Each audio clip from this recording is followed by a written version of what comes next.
Habang nagtatrabaho ka sa ibang bansa, ano ang hindi mo nakikita sa buhay ng pamilya mo sa Pilipinas? Habang nagtatrabaho ka sa ibang bansa, ano ang hindi mo nakikita sa buhay ng pamilya mo sa Pilipinas? Okay, so itong reading na ito ay para sa mga OFW, no? Or sumalayo sa kanilang pamilya, no? Okay, so we have the Death, King of Swords in reverse, Queen of Cups, Knight of Cups in reverse, and last is the Wheel of the Year in reverse, no? So, Ate Ja, habang nagtatrabaho ako sa ibang bansa, ano ang hindi ko nakikita sa buhay ng pamilya ko sa Pilipinas? So, we have the Death in reverse. So, meaning to say, wala pa ring nagbabago sa kanila. Okay, so kung paano ka umalis, no, kung bumalik ka ngayon, same pa rin, no, yung situation nila. Wala pa ring nagbago. So, kung ang alam mo, no, may nagbago na, marami nang nagbago, wala pa rin. Okay? Okay. No, ano pa nga ba ang hindi mo nakikita? No, we also have a King of Swords in reverse, no? Isa sa nakikita ko dito na parang nahihirapan ka is makipag-communicate sa kanila, no? Dito sa Pilipinas, no, yung pamilya mo dito sa Pilipinas dahil, no, masyado silang close-minded, no? Oo, kung may open-minded, like bukas sa opportunity, kagaya mo, no? Lahat ginagrab mo, lahat kahit very challenging, tinitake mo, ginagrab mo, kahit very risky, no? Alam mo yun, para lang mabago yung buhay mo, yung sitwasyon mo, yung destiny mo, itatry mo lahat, no? Igagrab mo lahat, no? Kaya lang, when it comes sa buhay or sa family mo, sa family na inaalagaan mo, na minamahal mo, when it comes sa kanilang thinking, nahihirapan ka, no? Dahil sarado ang kanilang mga isip, no? Kahit pa anong i-open mo na idea, no, na pagtulong, parang sometimes ikaw pa yung napapasamain, no? Kasi ikaw yung nakakakita, no, ng opportunity, at yun ay hindi nila nakikita or na-appreciate. So right now, ganun pa rin sila, no? Oo, at mas lalo pa ngang lumala, possible na lumala, no? Oo, hindi naman din natin masisisi because ang Pilipinas ngayon ay hindi ganun ka-okay, no? Oo, so kung meron kang parang itatanim na idea sa kanila ngayon, pwedeng ma-reject ito. Okay? Kasi right now, magkaiba kayo ng pananaw, no? Kung nasa ibang bansa ka, ito yung nakita mo, ito yung kino-compare mo. Sa Pilipinas naman, yung mga family member mo, pwedeng ito yung kino-compare nila at ito yung nakikita nila. So, in short, medyo magkakaroon kayo ng problem when it comes sa communication, no? When it comes sa point of view, when it comes sa pagtatanim ng bagong idea, when it comes sa pag-help sa isa't isa. Okay? Ano pa nga ba ang hindi mo nakikita, no, sa buhay ng pamilya mo sa Pilipinas, no? So we have a Queen of Cups here, no? Alam mo, ang maganda naman dito, if ever na may naiwan ka sa kanila, like for example, anak, no? Or someone, no, na parang mahalaga sa'yo or importante sa'yo, no? Inaalagaan nila yun ngayon, no? Hindi lang pakitang tao.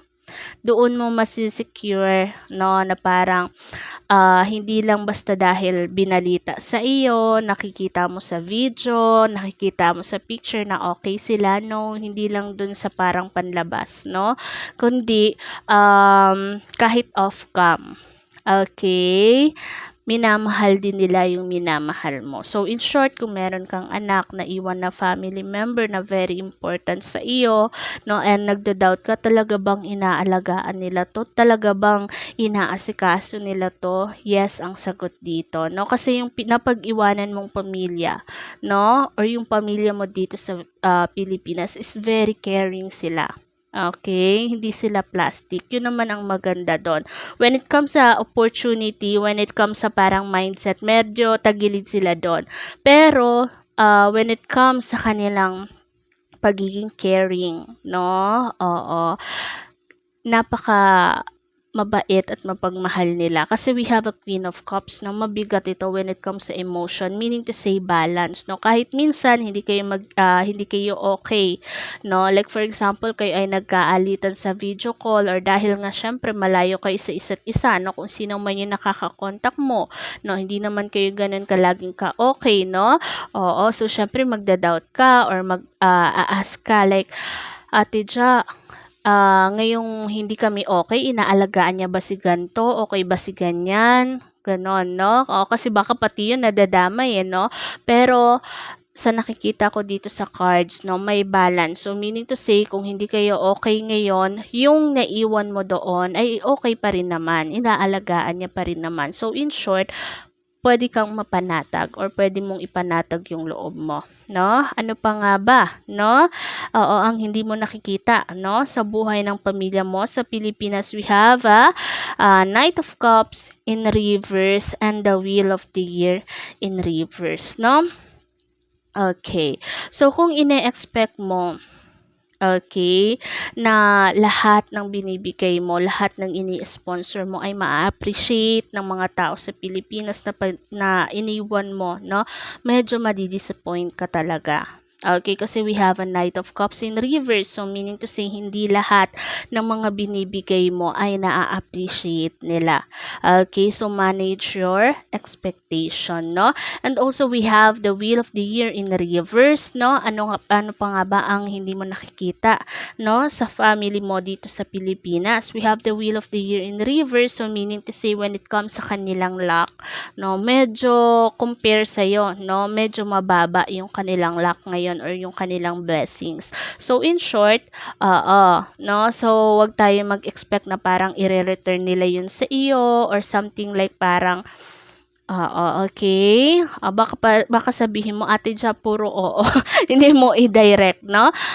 Kasi itong reading na ito is something like parang nagigets mo ba? No? Kasi when it comes sa usaping pamilya, napakabigat nun, no? Sometimes hindi mo na masabi no? Yung words na yan kasi parang, dapat gets mo na. Okay?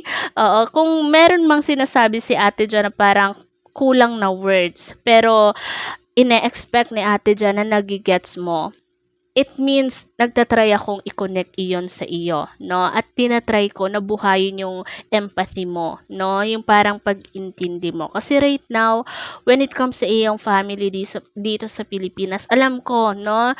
Na sa iyo, nahihirapan ka dyan, pwedeng nahihirapan ka dyan, or ginagamay mo yung kung nasan ka man ngayon. Pero sila, no?